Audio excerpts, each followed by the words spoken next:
Welcome to NTD Newsroom. I'm Don Ma. A breakthrough just days before Trump's tariff deadline. The U.S. strikes a new trade deal with Vietnam, locking in tariffs on imports and securing duty-free access for American goods.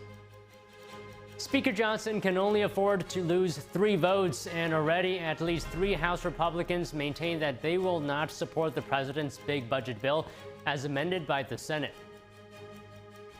A jury today acquits former music icon Sean Diddy Combs of alleged crimes that carry a sentence of up to life in prison, but he may still serve time in prison on lesser charges.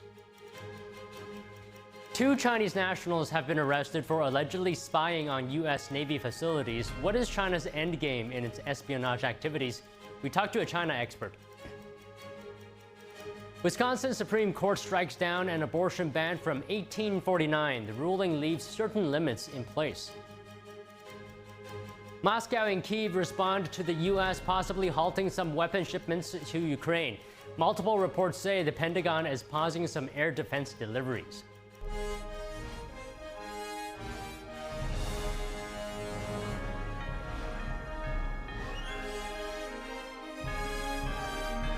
This is NTD Newsroom, live from our global headquarters in New York City.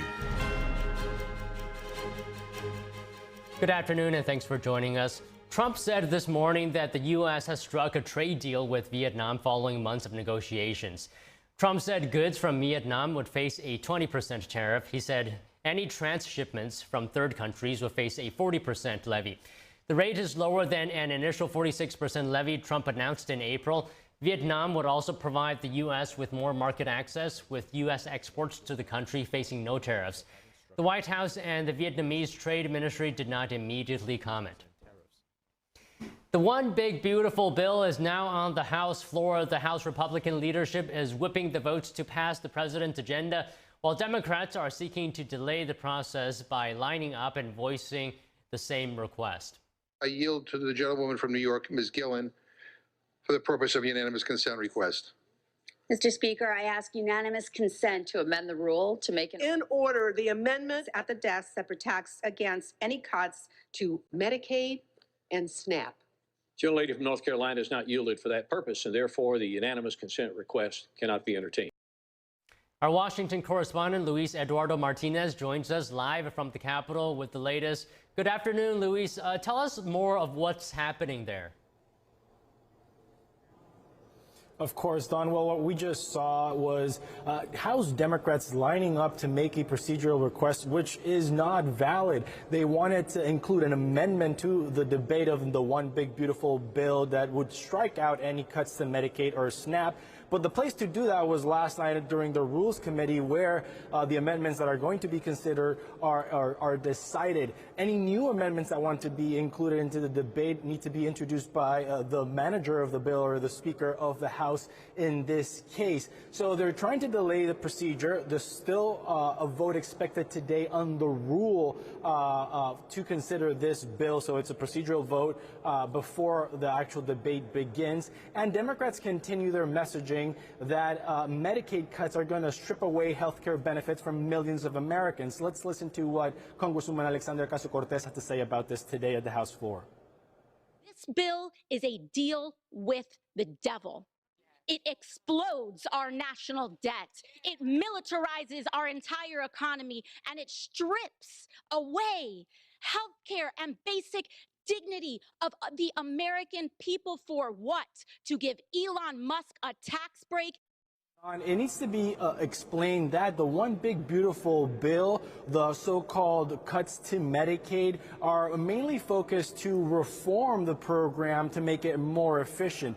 Most of the cuts will be enacted starting in 2031, and people that might lose their benefits are people, for example, 19 to 64 years old who are able-bodied and who do not show proof that they're either working, volunteering, or receiving an education. And of course, Republicans argue that that if you are an able-bodied and between 19 and 64 years old, you should either be doing one of those three things or should not be receiving Medicaid benefits. Now, in the Senate, Republicans tried to also strip Medicaid benefits to illegal immigrants. That was shot down by the Senate parliamentarian and then shut down by Senate Democrats in a majority, a 3/3 majority vote that was required in the Senate. So it must be said that the messaging from Democrats might not stick. It also will be important to see that the effects of the spending cuts that are close to $900 billion to the Medicaid program won't start, and people won't start feeling them until 2031.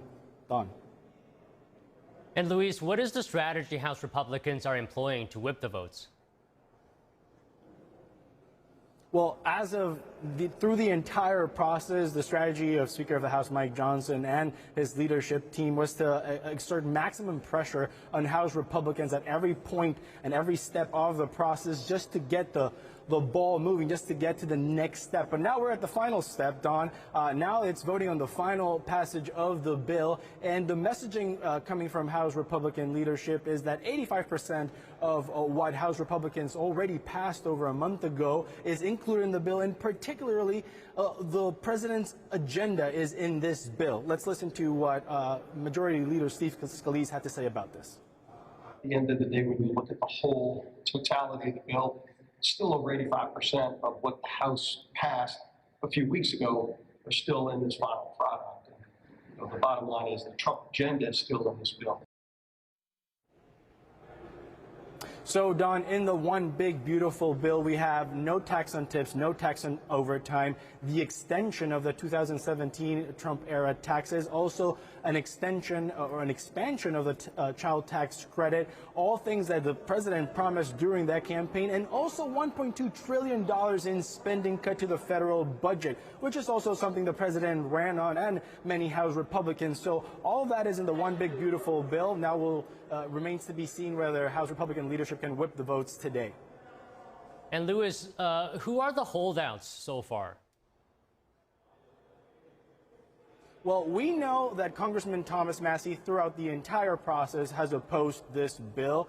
Congressman from Kentucky, he believes that increasing the debt ceiling, which is included in the one big beautiful bill, is something that goes against his principle and against what he campaigned on. Also, we saw last night during the Rules Committee vote for the rule on the one big beautiful bill that Congressman Chip Roy and Congressman Ralph Norman voted against it and publicly said that they are still and maintain themselves against this bill as it currently stands. We also saw earlier today the House Freedom Caucus release a 3-page memo outlining why they are not satisfied with the Senate amendment version of the one big beautiful bill, and particularly highlight how the Inflation Reduction Act green credits have not been repealed completely as they wanted them, and also how illegal immigrants have not been stripped of Medicaid benefits in the Senate amended version of the one big beautiful bill.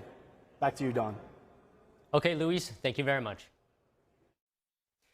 The Wisconsin Supreme Court has struck down the state's 176-year-old abortion ban. Today's 4-3 ruling invalidates an 1849 law that made terminating a pregnancy a felony. The law was in effect until 1973. The Supreme Court's Roe v. Wade decision that year legalized abortion nationwide. However, legislators never officially repealed the ban. In 2022, the Supreme Court overturned Roe v. Wade in a 6-3 ruling. The decision didn't ban abortion nationwide, but rather left the issue up to state legislatures. Lawmakers opposed to abortion argued that the High Court's 2022 decision to overturn Roe reactivated the law. Wisconsin Supreme Court's decision leaves in place a 2015 law that bans abortion after 20 weeks. Some states have near total abortion bans. Others prohibit abortions after certain points during pregnancy. Iran today put into effect a new law suspending cooperation with the UN nuclear watchdog, the IAEA.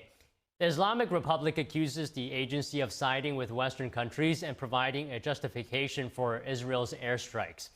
The strikes began today after the IAEA voted to declare Iran in violation of obligations under the Nuclear Non-Proliferation Treaty. The law stipulates that any future inspection of Iran's nuclear sites by the agency needs approval by Tehran's Supreme National Security Council. Meanwhile, Iran's foreign minister says the U.S. bombing of the Fordow nuclear site caused serious and extensive damage to the facility. He said the regime's Atomic Energy Organization is currently undertaking evaluation and assessment.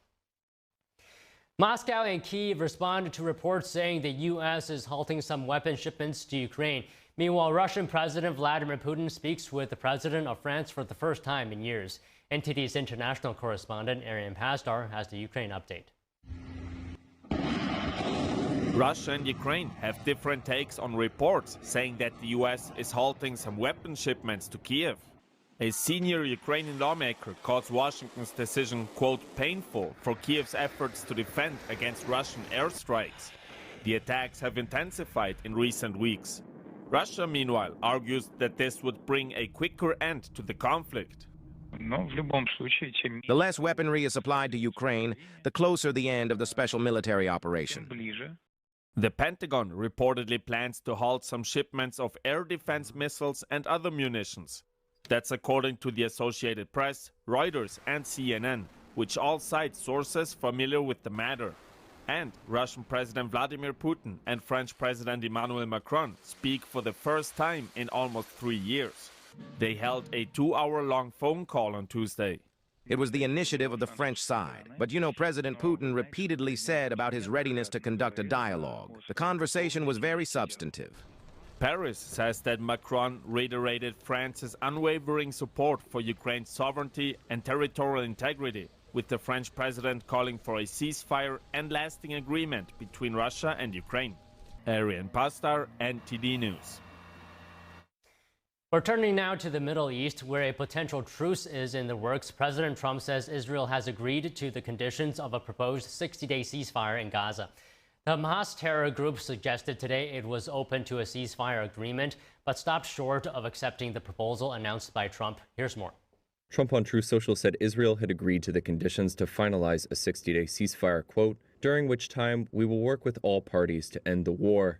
He also said representatives for Qatar and Egypt would deliver what he called this final proposal to Hamas. And were the Iran-backed group not to accept this deal, Trump said the situation in the Middle East would, quote, only get worse. The president told reporters earlier in the day that he is hopeful that a ceasefire for hostages deal can be achieved next week between the two sides.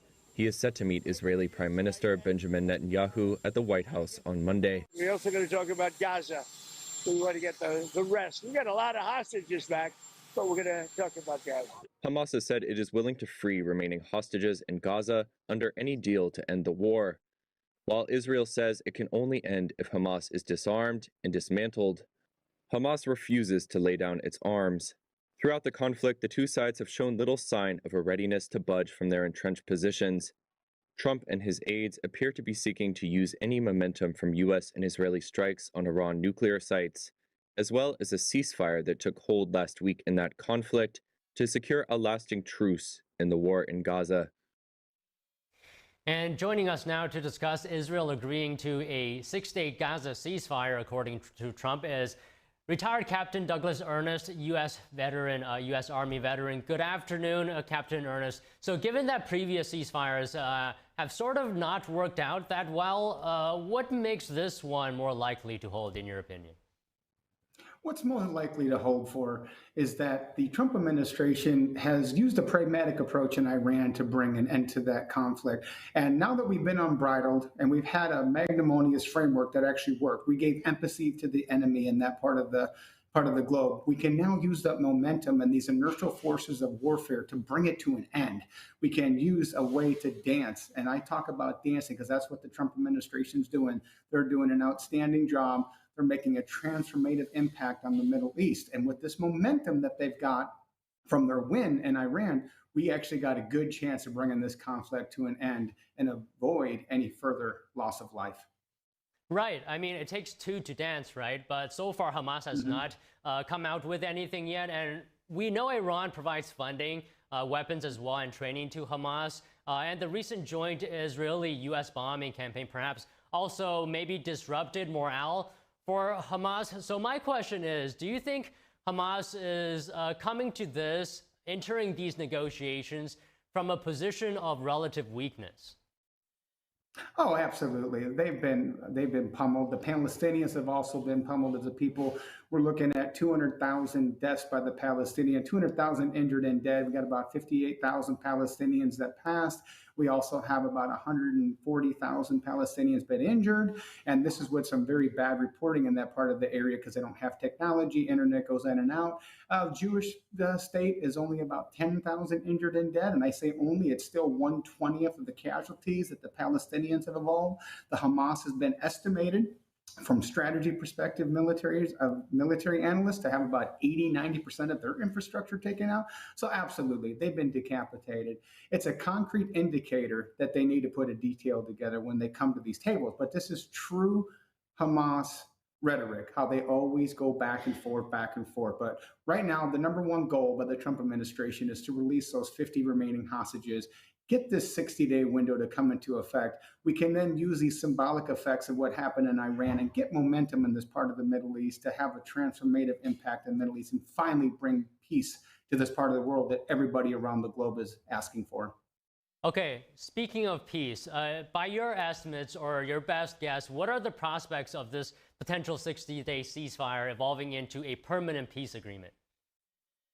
I think the prospects are extremely high. The Trump administration has been working on this deal for about 6 months, and we've had this back and forth. We take 2 steps forward and get pushed back 1 step. The Trump administration, again, is coming off one of the biggest military feats in history. When we study strategy in the military, there is no 12-day wins where you take out the enemy's arsenal. We had a tremendous win in the Middle East recently, and we did it amicably. We provided a magnanimous framework. And by magnanimous, I mean we have empathy with the enemy. We ended that era of nuclear weaponry in that part of the world, but we also allowed the Iranians to save face. This gives Hamas a chance to also save face. It gives them a chance to get to the table and look like they came through with the power of strength and were able to leave amicably and put a deal together instead of being pummeled to their death and having no leadership whatsoever in Gaza. Moving forward, I think you're going to see a deal put together. I think you're going to see pressure from President Trump himself, Pete Hegseth, Secretary of Defense, and you're going to see a deal come together that is going to be great for the American people. Finally, to understand this wholly, you have to understand they're doing a triangulated approach to get this deal done. They're communicating what they want to get done. They're warning if they don't do a deal that they're going to be destroyed. And finally, they have given Israel hands-off approach where they can have a dominant engagement in that area. So Hamas most likely is going to put a deal together. Okay, you're talking about deals, and I would like you to just elaborate. And let me just add to the fact that Trump says he hopes Hamas takes this deal because he says it's not going to get better, it's only going to get worse. So can you elaborate this for us? Yeah, absolutely. As I just mentioned, the triangulated approach to warfare. And I just mentioned that's something that you study about in strategy and about military planning and try to end a war to at least decapitate your enemy to make sure that they can't fight back. When you have dominating engagement over your enemy, that means you control the airspace, you control the weaponry in and out, you control the routes in and out. Israel has control of the humanitarian aid. We have dominating engagement control of that part of the world. They really don't have any choice but to make a deal, or they're going to be leveled and it will be completely brought out of power. We don't want that. We want to find a way to end this amicably. We want to find a way to finally achieve efficacy. And what I mean by achieving efficacy, it's one of those things that you read about in strategy books, and that is getting your desired end state, which number one is to end human suffering and bring this conflict to an end. So finally, we believe as strategists in our field that this is going to finally come to an end. We're about 90% there, and we're about to wait the next few days and see if Donald Trump and his administration can finally put this together. What is your analysis on the hostage situation, the hostage issue? Is it central to this ceasefire push? Do you think Hamas will settle for partial release without a full Israeli withdrawal? Where do you things stand in your opinion? Hamas does not play by the magnanimous framework that I just mentioned. Israel and the U.S. and most democracy societies' end state is to sustain human life and not allow hostages to be injured. I don't think a lot of those hostages are going to be free. They're not. Some of them are going to be found to be dead. Some are going to be hurt in the aftermath of the wars that's been going in this area. There's not accurate reporting that's come out, but the estimates is that there's 50 still alive. I believe that in order to put this deal together, they're going to have to release these hostages. And I think you're going to see more of that come out this week. We usually have a trickling effect by Hamas. They usually don't release them all at one time. They usually have stages, phase 1, 2, 3, 4, where they release 6 at a time, 8 at a time, starting with the most weekend first. So we're going to see some hostages come out in the next week. And again, building on the administration's current wins of that part of the world and the transformative impact that we've seen from these deals being made with Iran and bringing a ceasefire, I think we're going to see the inertial forces of this momentum continue, and we're going to see some wins for the Trump administration as part of the world. That's not only good for America to save resources and save human life, but it's good for the globe to bring this conflict to an end. Okay, Captain Ernest, I'll just ask you one more thing, and if I may, I would like to speculate a little bit. We saw the 60-day deal that President Trump offered Iran, and then it didn't take it, and we saw what happened, right? The most devastating bombing of those facilities. What happens if this deal fails? What's next?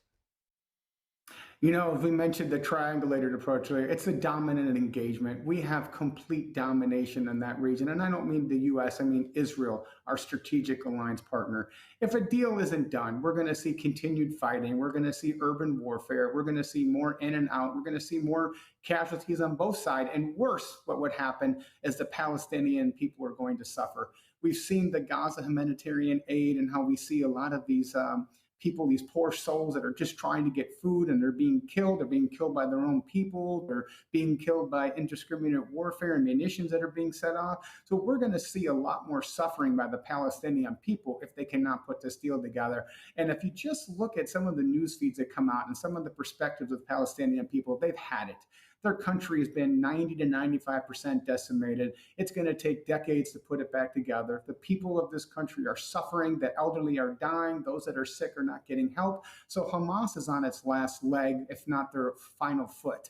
It's over for Hamas. They must put a deal together. If they don't, they're going to be dominated and they're going to be completely destroyed. Okay, Captain Ernest, it's always great to talk to you. The pleasure is mine. Everybody have a great day out there.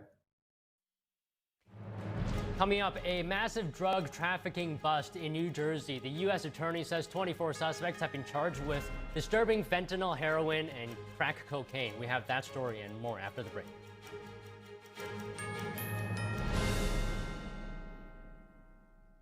With almost 4 decades in the spotlight, Cindy Crawford has never lost her stunning glow. With her gorgeous, age-defying skin, US Weekly says whatever she's doing, it's clearly working.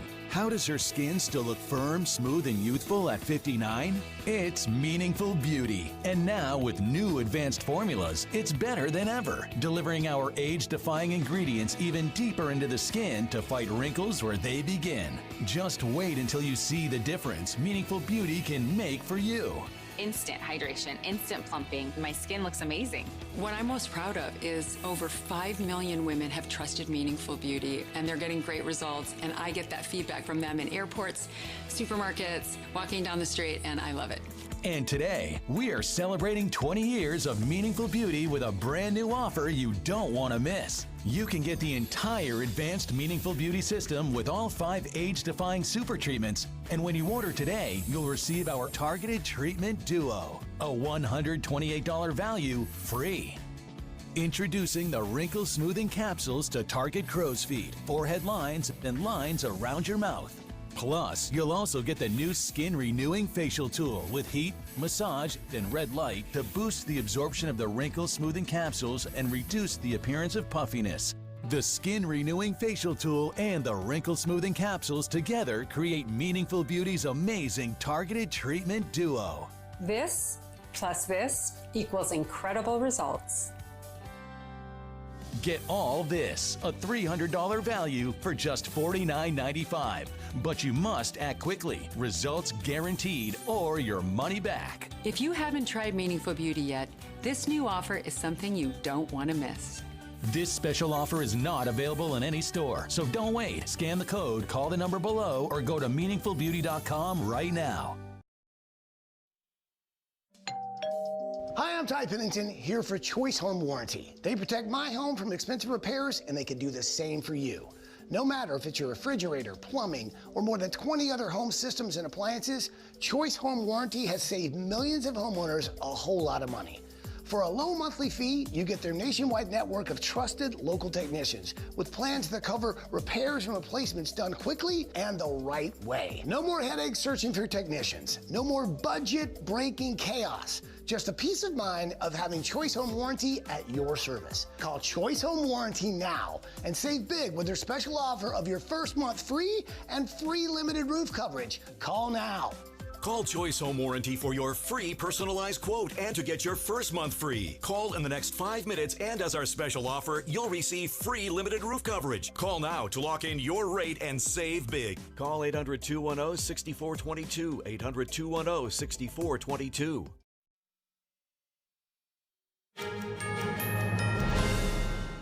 Former hip-hop powerhouse Sean Combs faces a partial guilty verdict today after a jury acquitted him of more serious charges involving racketeering, conspiracy, and sex trafficking. NTD Sean Marshall, or rather Arlene Richards, has more. After a 7-week trial, a New York jury took just 3 days to acquit music icon Sean Combs of 1 count of racketeering conspiracy and 2 counts of sex trafficking by force, fraud, or coercion.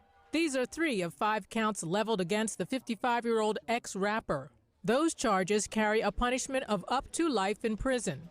The jury, however, did find that Combs was guilty of 2 counts of transportation to engage in prostitution, which could result in Combs spending up to 20 years in prison. The ex-rapper had been accused of running a criminal enterprise and abusing, threatening, and coercing victims to fulfill his sexual desires from 2004 through 2024. Now a convicted felon, his downfall came after his girlfriend, the R&B singer Cassie Ventura, alleged sexual assault and violence during their 11-year relationship. Ventura's attorney said he was pleased with the verdict. We're pleased that he's finally been held responsible for 2 federal crimes, something that he's never faced in his life. He still faces substantial jail time. Of course, we would have liked to have seen a conviction on the sex crimes in RICO, but we understand beyond a reasonable doubt is a high standard, and we're just pleased that he still faces substantial jail time. Ventura testified at trial about drug-fueled days-long sex marathons and violence she endured as Combs' girlfriend from 2007 through 2018. Hotel surveillance video from 2016 shows Combs dragging and kicking Ventura several times. Ventura's attorney read a statement after she testified. I hope that my testimony has given strength and a voice to other survivors and can help others who have suffered to speak up. Combs' defense team didn't deny his history of domestic abuse, but emphasized that he wasn't on trial for that. 2 other women gave graphic testimony of allegations of sexual assault and violence or threats of blackmail. The ex-rapper didn't take the stand, nor did his attorneys call any witnesses. He's been held without bail at the Metropolitan Detention Center in Brooklyn since his arrest in September 2024. It's unclear whether or not he will be released from custody as he awaits sentencing. Combs still faces several civil suits accusing him of sexual misconduct. He has consistently maintained that the allegations are false. Arlene Richards, NTD News. As President Trump's July 9th deadline approaches, a trade deal with Japan looks less and less likely. But the president says talks with other countries are going better. Here's how things stand right now. Liberation Day. As the tariff deadline draws near, President Trump spoke to reporters about potential deals with several countries. Trump said once again Tuesday he isn't planning on extending the July 9th deadline, and he expressed doubt that an agreement with Japan could be reached by then. We've dealt with Japan. I'm not sure if we're going to make a deal. I doubt it with Japan. They're very tough. Trump suggested he could impose a tariff of 30 or 35% on Japan, well above the 24% he announced in April, and then later paused. But he said a deal with India could happen. I think we're going to have a deal with India, possibly. And that's going to be a different kind of a deal. It's going to be a deal where we're able to go in and compete. Right now, India doesn't accept anybody in. I think India is going to do that, and if they do that, we're going to have a deal for much less tariffs. Speaking to Fox News Tuesday, Treasury Secretary Scott Bessent said a deal was very close. Despite a recent deal with China, Bessent said rare earth products are not coming to U.S. quickly enough. Bessent told Fox News he thinks this will change. We are hoping that they will flow at a faster rate. Rare earth magnets are flowing. They are not flowing as they did before April 4th, but we are confident that the Chinese will live up to their side of the deal. Meanwhile, the European Union Trade Commissioner Markos Šefčovič has so far welcomed draft proposals from the U.S., but the 27-member EU says its regulations on social media and other tech companies, which are much stricter than those in the U.S., are not up for negotiation. Indonesia and Thailand have also expressed optimism about talks with the U.S. Britain, meanwhile, has already managed to reduce tariffs on its cars from nearly 28% to just 10%, as well as remove them entirely for aircraft engines and other aerospace goods. Tariffs on British steel and aluminum are still under negotiation. South Korea, on the other hand, has said it would seek an extension on the July 9th deadline. On Monday, the Department of Homeland Security said Customs and Border Protection has collected more than $100 billion in customs revenue since Trump came back to office. It said more than $80 billion of that came from tariffs. In a statement, the department said Customs had achieved a collection success rate of more than 99%. Irish Trade Minister Simon Harris says his American counterpart Jameson Greer is open to a deal on pharmaceutical trade with the European Union. He said the two officials discussed a potential agreement between the U.S. and EU last month. The EU reportedly wants immediate relief from tariffs as part of any trade deal by a Trump-imposed July 9th deadline. The bloc also wants a deal to cover commercial aircraft and parts, pharmaceuticals, and semiconductors. Trump said in June pharma tariffs would be announced shortly. Hiring in the private sector contracted in June, marking the first decline since March 2023. This suggests the weakness of the U.S. labor market may be accelerating. A payroll processor called ADP released the National Employment Report this week. It says that private sector payrolls fell by 33,000 last month. Small businesses, those with 1 to 49 payrolls, were hit the hardest, losing 47,000 jobs. Large companies accounted for all of the employment gains, registering 30,000 new positions. But economists are typically skeptical of the ADP payroll numbers. That's because they often diverge from official Bureau of Labor Statistics data due to methodology. The June jobs report will be released on July 3rd, a day earlier than usual due to the 4th of July holiday. 24 suspected gang members have been charged with drug trafficking in Newark, New Jersey. Prosecutors say the defendants distributed large quantities of fentanyl, heroin, and crack cocaine. U.S. Attorney Alina Abba announced the charges today. 3 members of the gangs are also charged with possession of a machine gun that was used in the shooting of a rival gang territory in Newark, New Jersey. 1 other member of the gang is charged separately with attempted murder, unlawful possession of a firearm, and possession of narcotics with the intent to distribute. The defendants charged in the drug conspiracy face a mandatory minimum penalty of 10 years in prison, maximum potential penalty of life in prison, and a $10 million fine. The defendants charged for possession of the machine gun each face up to 10 years in prison.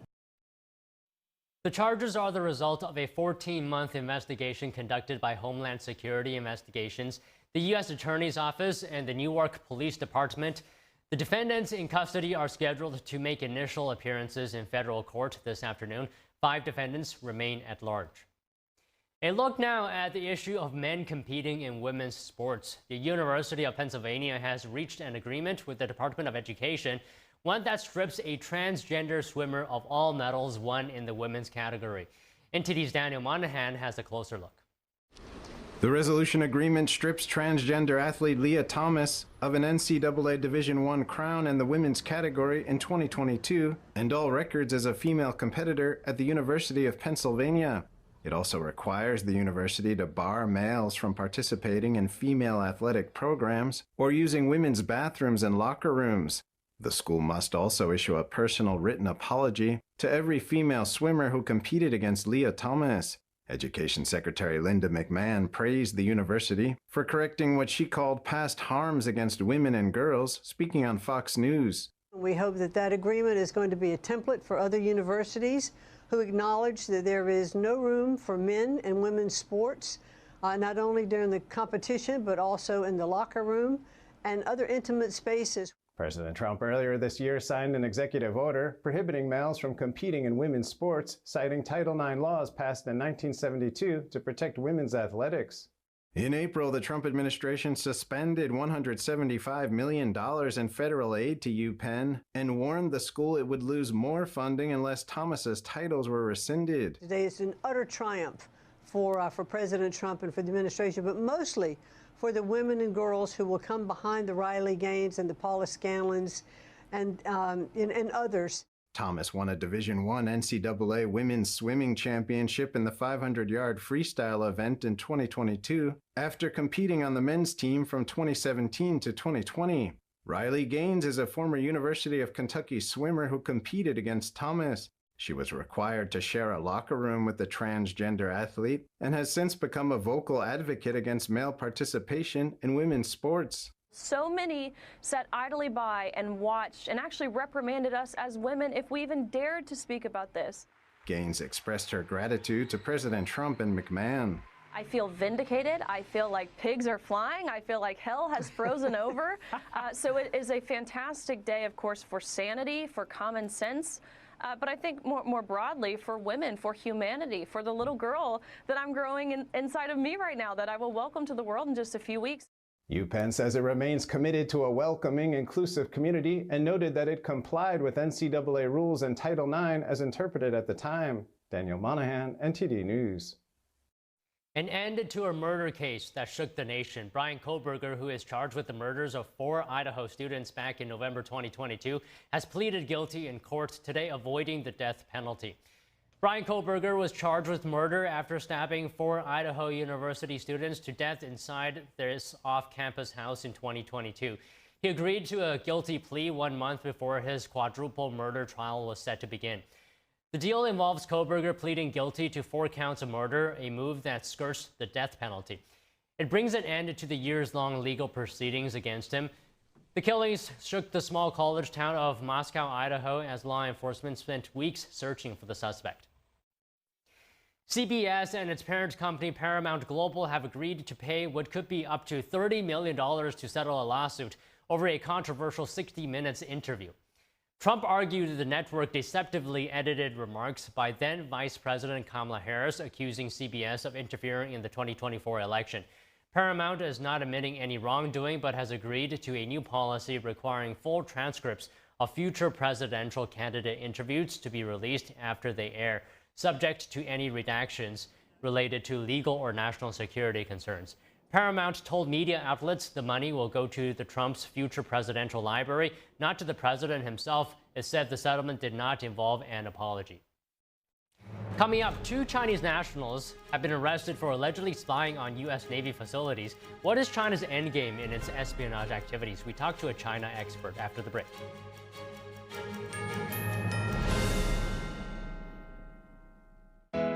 Focus on beauty, showcase nature, share kindness, feel brightness. 2025, the 5th NTD International Photography Competition. Capture the beautiful moments in your eyes. Your works will be showcased in galleries and on multiple online platforms, appreciated and collected. Please visit photo.ntdtv.com.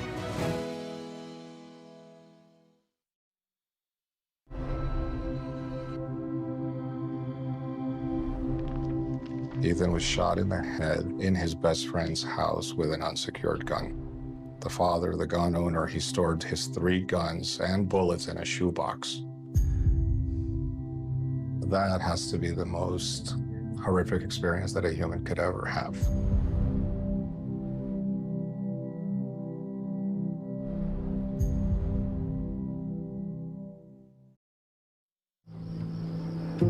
I didn't ask to lose my mother, or to be abused at 5 years old. I didn't ask to be kicked out of my house with nowhere to go. I didn't ask for any of this. But I did ask for help, and Covenant House was there. Thanks to their love and support, and to generous people like you, I got what I needed to take control of my life.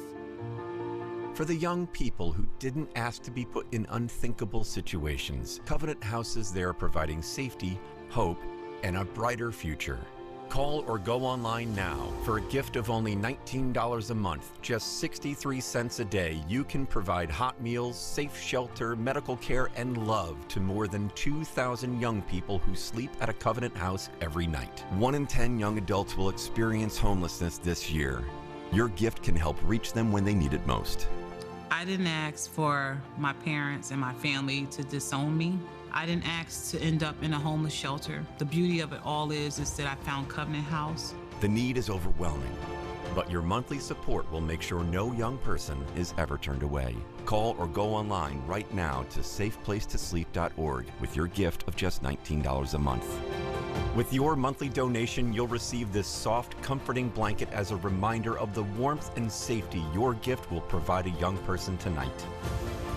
Covenant House really helped me and really helped mold me into the woman I am today. If there's no Covenant House, where would I be today? Your monthly gift is urgently needed to reach young people in communities like yours who didn't ask to be put in unthinkable situations. Show them they're loved and not alone. Call the number on your screen or go online to safeplacetosleep.org.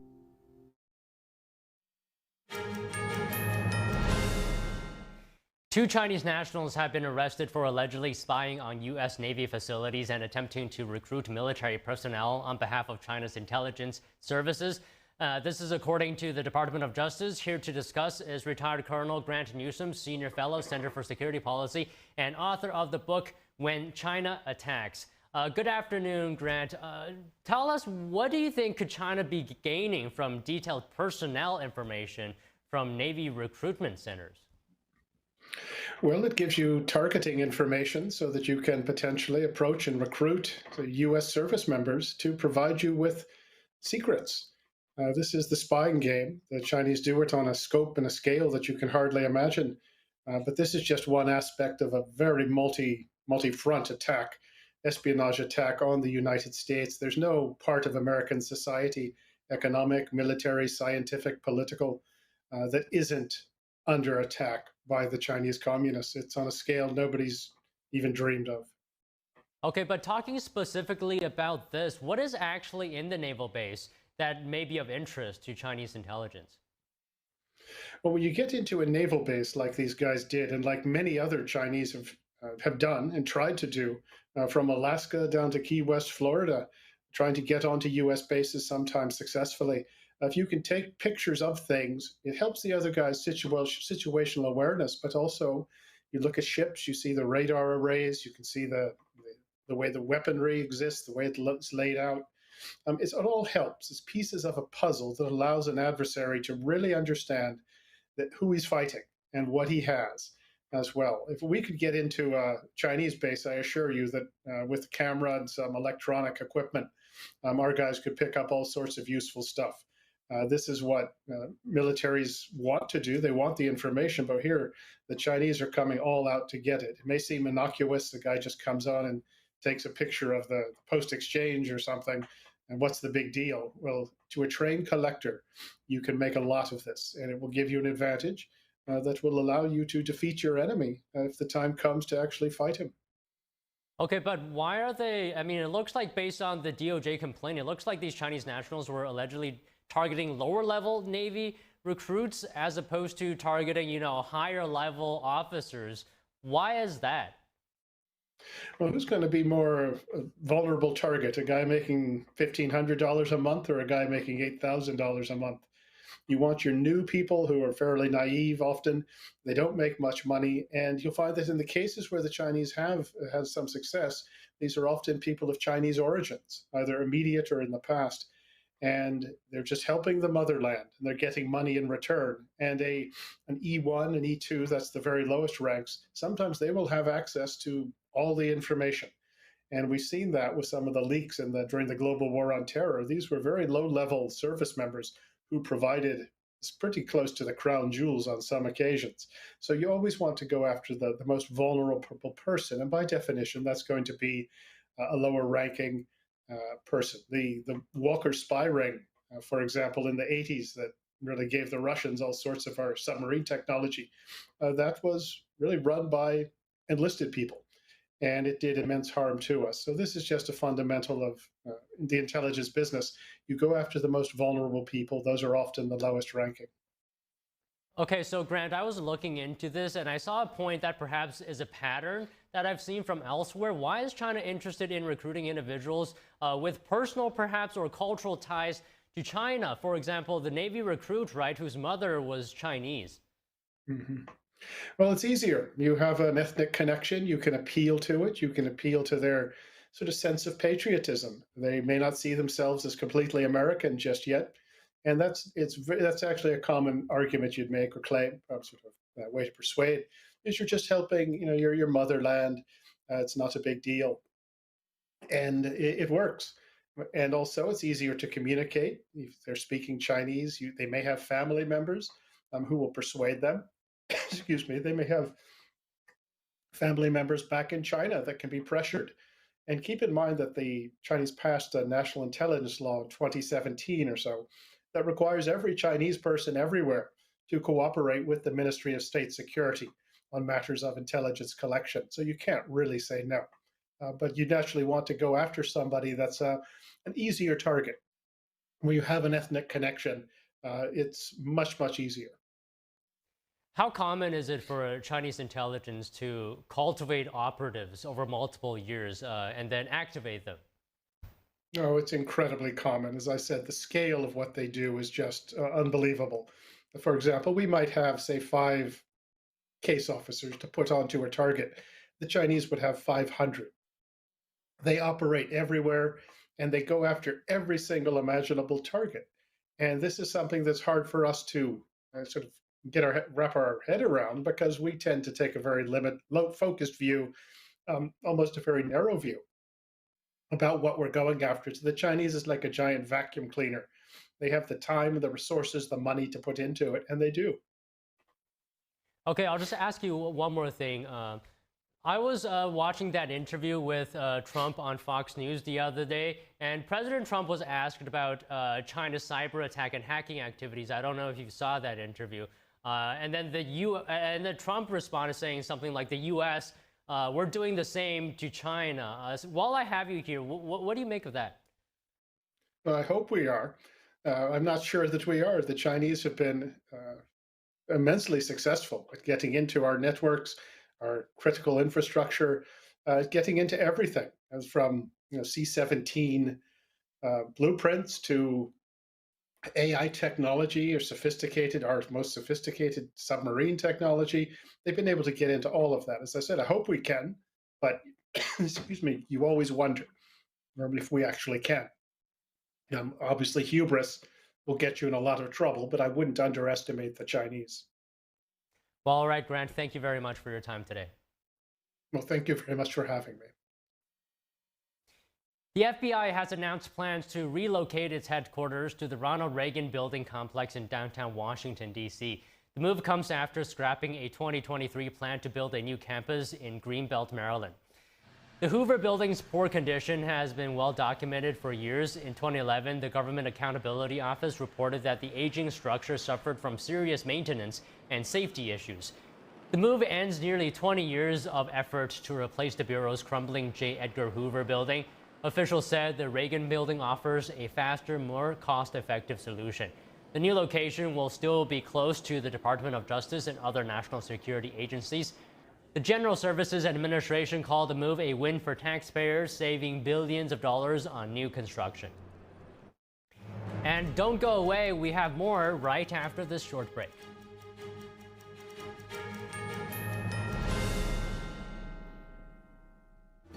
Kids love it. Parents trust it. Obviously. Explore GJW Plus Kids Series and Ganjiong Campus courses led by expert educators. This is spectacular. Children will learn values like respect, responsibility, and knowledge in language, science, and more. Wow. All while having fun. Perfect. Subscribe today at GJW Plus Kids, where learning meets fun. I was a young dad of 3 amazing kids, and just when you feel like life is starting to come together, you get kind of hit in the face. I was born with a congenital heart defect and had open heart surgery as a kid. I was supposed to go to the heart doctor once a year, and I finally went.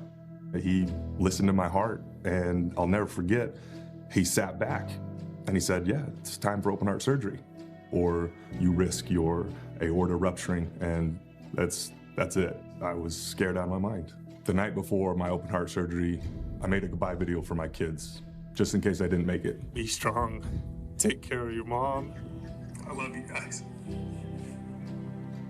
Seeing, you know, all the kids hug him goodbye and hoping that they were going to be able to hug him again. I love you. But I did make it, thanks to the work of the American Heart Association. So that's why I'm asking you to join me. Please call now or go to helpheart.org with your donation to help save lives. You can help get the next person trained in CPR, get the next hospital certified in high-quality cardiovascular care, as well as fund the next medical breakthrough like these heart valves that help save my life. I'm most grateful that I get to have a husband that I get to grow old with, and a husband that gets to be there for his children. Heart disease is the #1 killer in the U.S. That's why it's so important that you call or go online right now with your generous gift. I believe without the American Heart Association, I would not be here today. If this can happen to me, it can happen to you, it can happen to anybody. We all need your help. And your donation can literally help save a life. Please call the number on your screen or go to helpheart.org now with your gift of any amount. Hi, I'm Ty Pennington, here for Choice Home Warranty. They protect my home from expensive repairs, and they can do the same for you. For a low monthly fee, you get their nationwide network of trusted local technicians with plans that cover repairs and replacements done quickly and the right way. Call Choice Home Warranty now and save big with their special offer of your first month free and free limited roof coverage. Call now. Call now to lock in your rate and save big. Call 800-360-7824.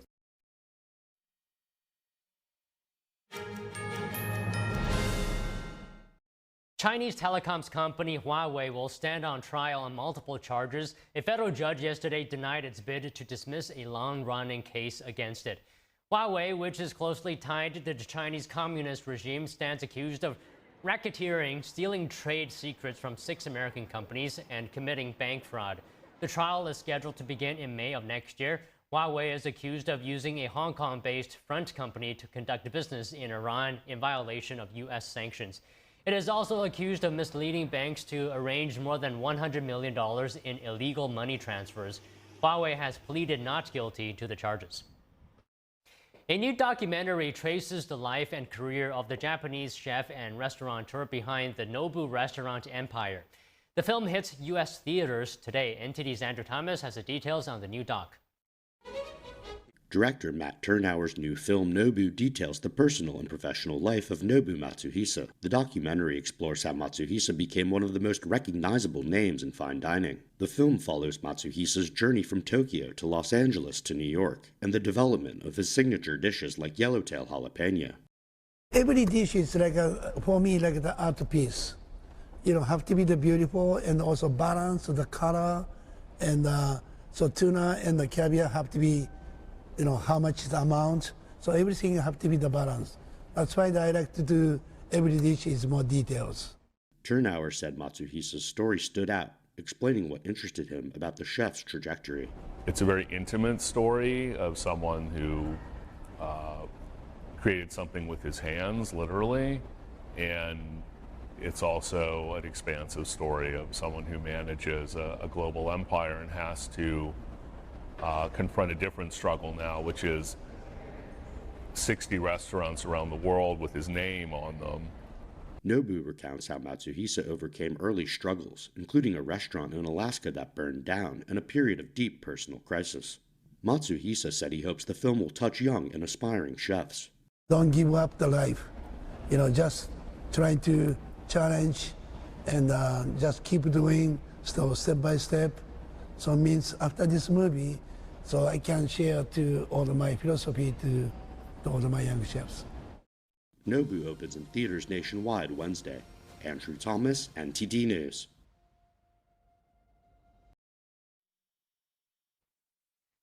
Okay, the victim's attorney in the Idaho murder case is giving a statement in front of the court. Let's tune into that. And it's happening right now. We have the live feed, and we're going to go in just a moment. Take a look. Officers and staff who worked tirelessly to obtain the critical evidence that brought justice today, including the Moscow Police Department, the FBI, the Idaho State Patrol, and the Lehigh County Sheriff's Department. We are deeply grateful to Judge Hippler and Judge John Judge before him. We thank you for your diligence, thoughtfulness, and judicial guidance. We appreciate the difficult work you have done to balance the rights of all involved and to uphold the rule of law. You have had our prayers and support throughout this case. We send our love and gratitude to the many family and friends who have supported us, cared for us, and helped us to heal our open emotional wounds. To the good people of North Idaho, who have showered us with kindness and support, we thank you. We also mourn today with you the recent tragic and senseless loss of two brave North Idaho firefighters. We extend our prayers and support to their families. You are not alone. We understand your pain. For all parents who have endured the loss of a child, we know recovery is a long and at times an almost unbearable journey. But you are not alone. And there is hope and there is healing. We thank those in the press who have respected our privacy and the grieving process, and the privacy and grieving process of the families of Kaylee, Xana, and Ethan. To others in the press, we gently encourage you to do the same. We thank the many people across our nation and beyond who have reached out to us, prayed for us, and extended their kindness. You too have helped us on our journey to heal. We now embark on a new path. We turn from tragedy and mourning. We turn from darkness and uncertainty of the legal process to the light of the future. We have closure. We embark on a path of hope and healing. We invite all of those who have mourned with us to join us, and we wish you well. Thank you. I will now share a few words of my own. Over the past 2 years, I've been amazed and humbled by Karen and Scott's strength, endurance, and faith. They have uplifted me and so many. They founded a nonprofit to help others in the name of Maddie. They have been a beacon of hope amidst a dark and tragic time. To those young and bright attorneys out there looking for purpose and meaning in your profession, I invite you to join the effort of crime victim attorneys to bring victims justice with compassion, empathy, humility, and understanding. This case is not the end of violence. This case is not the end of lawlessness. We need your help to bring hope and healing to the innocent caught in the crossfire of life. Thank you all. Karen and Scott want to share. Sir, could you just say your name one more time, sir? Leander James, Leander, last name is James.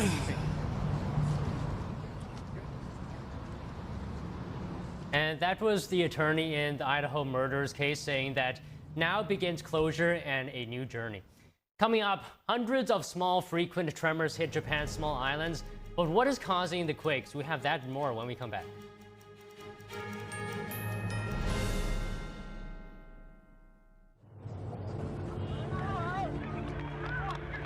There are real consequences to controlled media.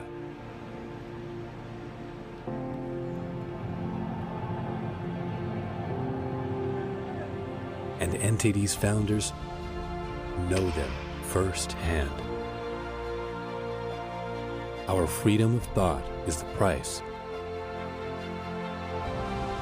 This is the lesson that guides us in everything we do. Yeah, so there's the tear gas there. We know the value of a free society. and we take seriously the responsibility to preserve it. We are NTD.